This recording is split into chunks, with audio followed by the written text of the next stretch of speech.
Today we're going to be comparing the iPhone 8 Plus against Panasonic GH5. 3, 2, 1, action.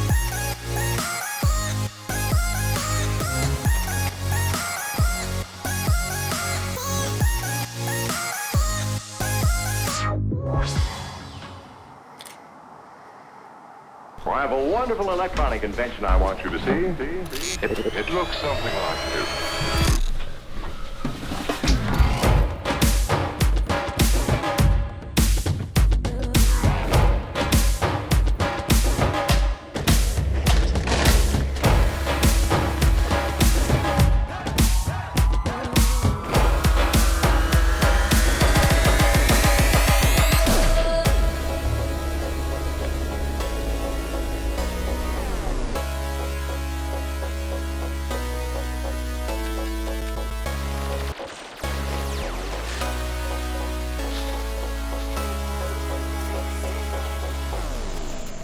The first thing we're going to compare is the usability. So with the iPhone, you just lift it up, swipe right, and you're straight into the camera app.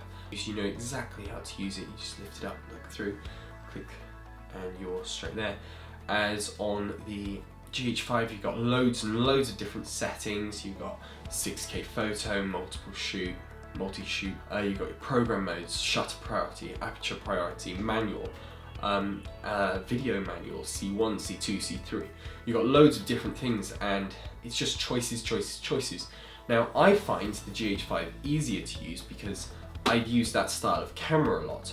But if you haven't used a SLR or a mirrorless camera before, you might find it slightly confusing. Then we come to kind of like the form factor, size and feel of the cameras. The iPhone, it's so much smaller. I mean, the GH5 is small as cameras go. You can like just pick it up, carry it anywhere you want. It isn't like the smallest camera, it's bigger than a Sony, but it is a fairly small camera. Really, to take your GH5 with some different bits of equipment, you actually have to take like a backpack, a bag or something to carry it with. As with your iPhone, you can just take it, slip it in your pocket, and you've got your iPhone. But then we come down to another thing, which is shooting a professional shoot.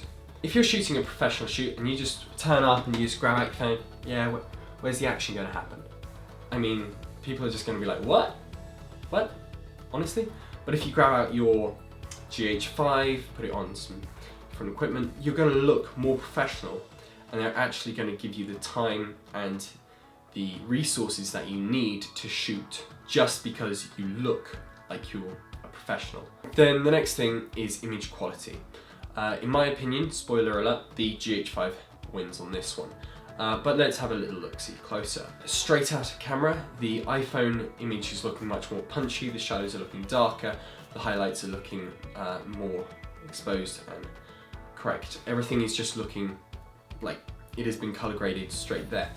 As with the GH5, you actually have a much flatter image. The shadows are looking grey, but with just a touch of color grading, bam, you're straight in there. The image is looking punchy, sharp, way more details in your shadows, way more details in the sky. Your color palette is much wider. So with the iPhone, the shadow detail it's just like noisy and horrible. I really like, what is happening there? I mean, like when you look at the GH5, I mean the quality is just so rich and nice in comparison. Then we move on to sensor stabilization. Now when walking, the iPhone actually kind of, it's not that bad. It is kind of more like the GH5 is when you're running with the GH5, but it's not terrible. As the GH5 is absolutely amazing. I've always been blown away every time I shoot handheld with the GH5, just how good it is with its sensor stabilization. But when we took it up a level and started running with the GH5 and the iPhone, literally the iPhone was just unusable. But the GH5, it was still looking okay. Would be better if we had it on something like a gimbal or something like that, but it was still looking okay. But then when we came to stills, actually they were much closer than they were with the video. With the video, the GH5 was really leaps and bounds ahead in comparison to the iPhone. With the iPhone, things like the HDR images straight out, live photos, you can't do those on the GH5, but really, as a professional, you're not going to use live photos that often, but if you're just taking pictures of like your family, your kids and stuff, it is nice that you can just tap on them, see the event that was actually happening. The thing that I will say is that the GH5 has definitely got a greater dynamic range, especially when bringing up the shadows, bringing down the highlights.